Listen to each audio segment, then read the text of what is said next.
देखिए, ये जो स्प्रिंग सीज़न होता है, ये मोस्टली वायरल इलनेसेस इसमें होती हैं। चेंजिंग सीज़न होता है, आप मेरा उदाहरण देख सकते हैं। मुझे भी बहुत बुरी तरह से फ्लू हुआ हुआ है इस वक़्त। तो ये फ्लू की बीमारी जो है हमेशा चेंजिंग सीज़न में होती है, स्प्रिंग में होती है।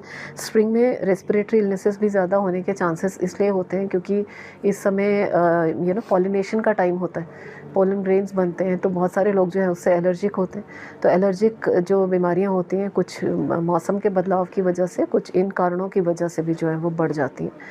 तो फ्लू के लिए तो वही प्रिकॉशंस हैं।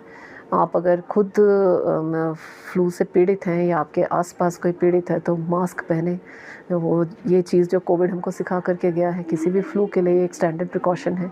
हाथ को बार बार धोना या सैनिटाइज़ करना इम्पॉर्टेंट है खाने से पहले, या बार बार नाक को ना छेड़ें। एक तो चीज़ें हमारे व्यवहार में हमें चेंज लाना बहुत ज़रूरी है। हम अक्सर देखते हैं कि चलते चलते लोग थूक देते हैं या अपने नाक की सिक्रीशंस रास्ते में फेंक देते हैं।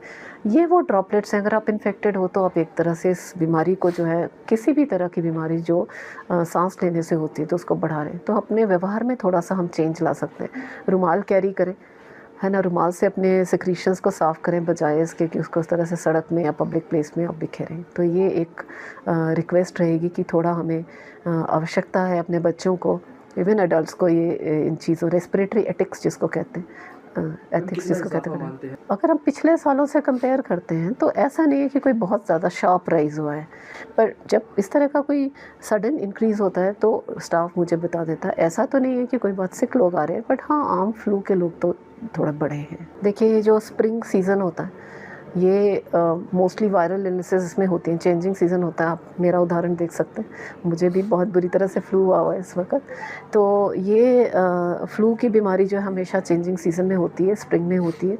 स्प्रिंग में रेस्पिरेटरी इलनेसेस भी ज़्यादा होने के चांसेस इसलिए होते हैं क्योंकि इस समय पॉलिनेशन का टाइम होता है। पोलन ग्रेन्स बनते हैं, तो बहुत सारे लोग जो हैं उससे एलर्जिक होते हैं। तो एलर्जिक जो बीमारियाँ होती हैं, कुछ मौसम के बदलाव की वजह से, कुछ इन कारणों की वजह से भी जो है वो बढ़ जाती हैं। तो फ्लू के लिए तो वही प्रिकॉशंस हैं। आप अगर खुद फ्लू से पीड़ित हैं या आपके आसपास कोई पीड़ित है तो मास्क पहने। वो ये चीज़ जो कोविड हमको सिखा करके गया है, किसी भी फ्लू के लिए एक स्टैंडर्ड प्रिकॉशन है। हाथ को बार बार धोना या सैनिटाइज़ करना इम्पॉर्टेंट है खाने से पहले, या बार बार नाक को ना छेड़ें। एक तो चीज़ें हमारे व्यवहार में हमें चेंज लाना बहुत ज़रूरी है। हम अक्सर देखते हैं कि चलते चलते लोग थूक देते हैं या अपने नाक की सिक्रीशंस रास्ते में फेंक देते हैं।